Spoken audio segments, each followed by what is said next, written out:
यहाँ बेशक खामियां हो सकती हैं, शॉर्टकमिंग्स हो सकती हैं, बायसेस भी हो सकते हैं, क्योंकि एक ऐसा सहाफ़ी है यहाँ पे जो खुद अपने कॉन्फ्लिक्ट को कवर करता है, तो जाहिर सी बात है कि आप जो ह्यूमन वीकनेसेस हैं उनको आप नेगेट और डिस्काउंट नहीं कर सकते हैं।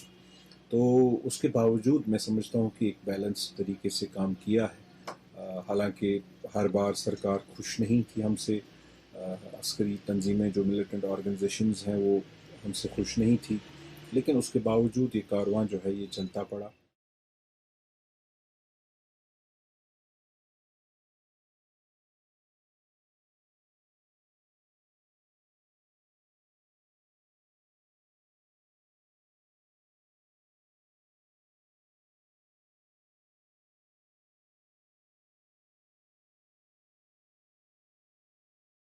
कहा कि मारते हैं कि वोट डालो। अच्छा, हाँ हम नहीं डालेंगे। हाँ धमकी देते हैं। आपने क्यों सुबह से यहाँ मतलब सिक्योरिटी फोर्स गश्त कर रही है, इससे मतलब लोग काफी सहमे हुए हैं कि हमें अभी फोर्स से बाई फोर्स निकाला जाएगा वोट डालने के लिए।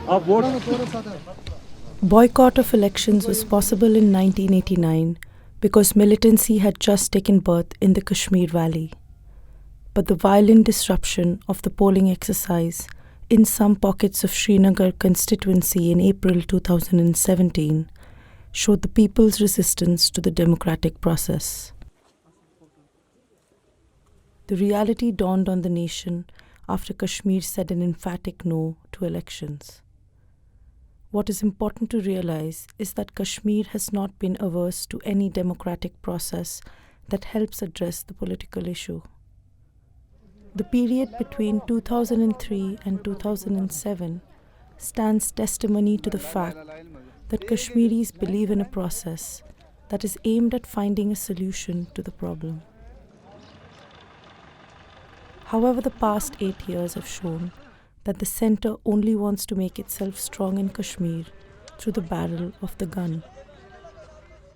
Today, an average Kashmiri thinks of rising against this onslaught, and disrupting the elections was one way of registering his anger. The message that Jammu and Kashmir is a law and order issue has not gone down well with the people.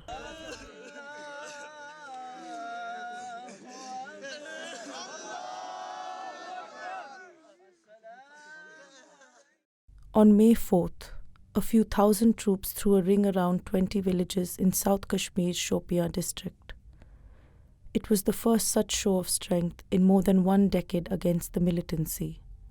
But the message was also for the civilians that their support for the militants would not be tolerated. It all started with the arrival of an army major in the government degree college Pulwama on April 15. He had gone there with a proposal of holding a painting competition. He was travelling in a Casper vehicle, which is known for the impact it has made in conflict areas. That irritated the students, who pelted it with stones. An hour-long shelling by the police on the college premises left scores injured, making the situation worse. This was enough to fuel anger across the valley, with students coming out of their colleges and schools in large numbers. Even girls staged protests and for the first time were seen throwing stones at the police. As of now, there seems to be no organized structure in the youth's protests in Kashmir. But which way these young, impressionable minds infused with hatred towards the centre may turn is anybody's guess. The violence and its impact on the minds of youths over the last 2 decades have contributed to a belief that there is no scope to change anything. This belief has played an important role in their thinking that they cannot be agents of change in society.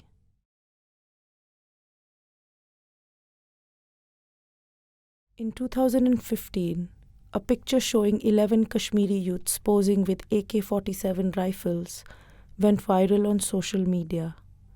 Standing in the center of the group was their inspiration, Burhan Wani, who changed the complexion of the militancy in Kashmir and reignited the anti-India movement, even at the people's level. Burhan Wani became a poster boy for the militants as he repeatedly used social media. though as a senior police officer wrote soon after his killing, he had not fired a single shot. When he was killed in 2016, Kashmir erupted in an unprecedented unrest that locked down normal life in the valley for about 6 months. Nearly 100 people, mostly young, were killed, thousands were injured, and scores were blinded with pellets. It was a new Kashmir. This time people did not hide their emotions and rallied behind the militants. Over a decade ago, local support to militants had waned, and that was why their numbers had dramatically gone down. Whether the government can afford to use the stick alone to end the current phase is difficult to say. But more than any action of the government, it is the war as it is portrayed by television channels that is causing more damage on the ground.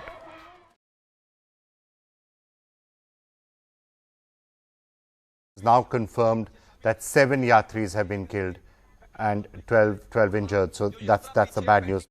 An attack on a bus carrying Amarnath pilgrims on July 10th has come as a chilling reminder of the grim security situation in the Kashmir Valley.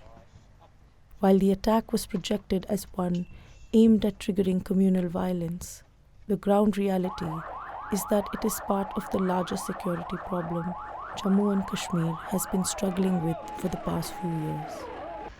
The annual Amarnath pilgrimage is a huge project that involves months of preparation at the highest level of the state government. Scores of meetings take place under the supervision of the governor, who heads the Sri Amarnath Yatra Shrine Board. An estimated 90,000 police, paramilitary, and military personnel are deployed to ensure an incident-free yatra every year. The July 10th attack presented a grim picture of a situation that has gone out of control, with militancy touching a new level. A redeeming feature of the situation is the overwhelming disapproval of the attack voiced by Kashmiri society. The unity displayed by Kashmir in condemning the violence that targets a faith has certainly come as a silver lining in the darkness that has enveloped the valley. Will state violence against civilians stop? Is there a space for political dialogue to resolve the problem? People also want to know if an average Indian will oppose the violence unleashed against Kashmiris. Killing, maiming, and blinding of Kashmiris by the police and other security forces have been the norm for some time. Unfortunately, it is being approved as a policy to deal with Kashmir. Will Delhi reciprocate the gesture from Kashmiris in the wake of the attack on Amarnath Yatris? Is the big question.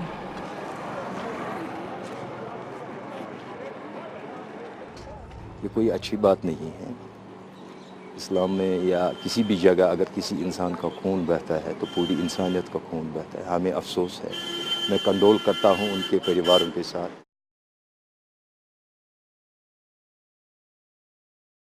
The valley was rocked by agitations in 2008, 2010, and again in 2016.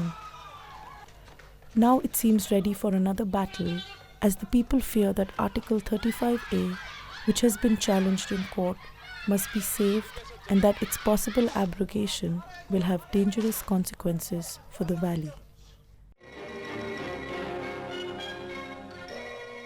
In spite of Pakistan's protests and the United Nations' disapproval, India has gone ahead with the incorporation of Kashmir into the Indian state. And now, by road and river, the people of Kashmir flock to the polling stations in their first ever general election. Article 35A was extended to Jammu and Kashmir through the constitutional order issued by President Rajendra Prasad on May 14, 1954. It was specifically devised to grant protection to state subject laws. Only state subjects are entitled to own land in both parts of the state, divided by the line of control, that is including Pakistan-occupied Kashmir. The significance of Article 35A is that it helps the state to retain a distinct character in terms of its residents. It actually protects a law that was passed by the Dogra monarch Maharaja Hari Singh during British rule to stop the influx of Punjabis into the state. The government of India has refused to file an affidavit to defend Article 35A in the Supreme Court and instead sought a larger debate. The issue acquires a new twist with reports that the original file containing all necessary information and notings regarding Article 35A and the Presidential Order of 1954 is missing from the Ministry of Home Affairs. The entire opposition in the state, comprising the National Conference, the Congress, the Communist Party of India Marxist, and other regional parties, has come out in defense of the law. The concern is that the removal of Article 35A will help the BJP fulfill its long-standing dream of complete integration, which eventually will make it possible for people from other states to settle in Jammu and Kashmir. The move is aimed at reducing the 75% Muslim majority of the state to a minority and changing the basic character of the state in order to undermine and deeply affect its disputed nature.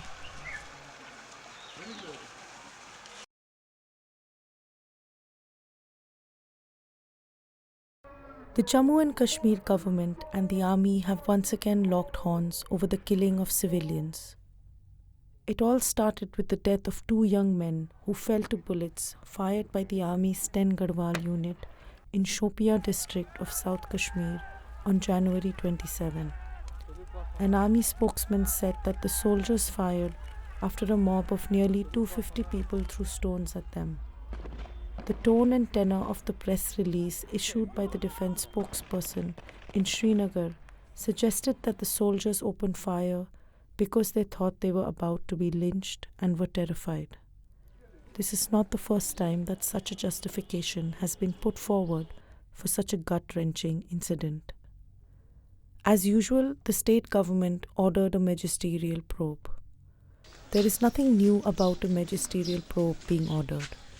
Successive governments have done this to douse the initial fire. Since the armed rebellion broke out in late 1989, the government must have ordered nearly 400 magisterial probes into human rights violations, mostly at the hands of the police and the armed forces. But there are hardly any that can be cited as having been completed or in which the guilty were punished.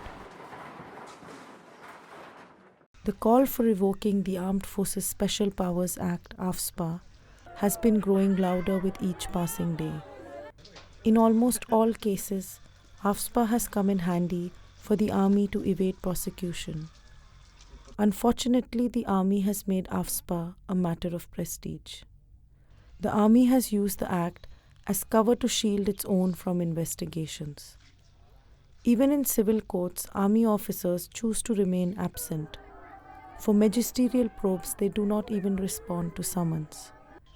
The full cover that the army enjoys under AFSPA and the Army Act makes the probes meaningless. Of late, the army has been receiving support from some TV channels that openly justify killings such as the ones in Shopian. Hashtags such as Stand With Army have made the media a part of the state apparatus as they treat every incident in Kashmir as terrorism. There may be debates over whether young people are justified in venting their anger by throwing stones, but justifying unabashed killings has drawn a clear line between New Delhi and Srinagar. This is unfortunately the new normal in Kashmir.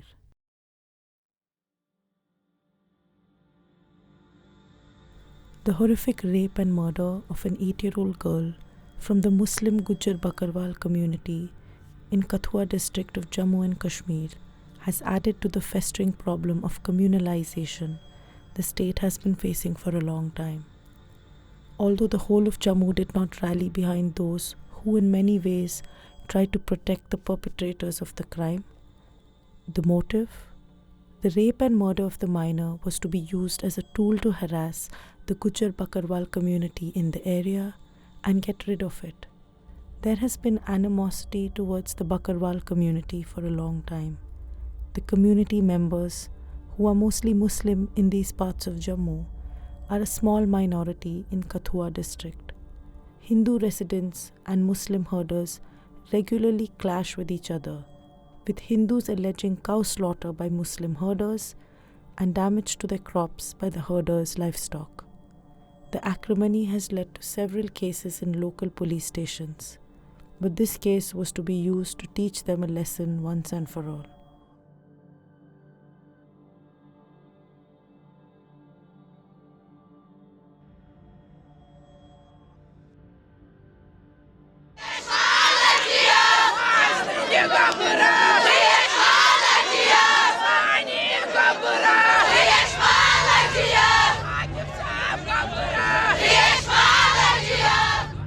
जोर से बोलो आजादी का मतलब क्या?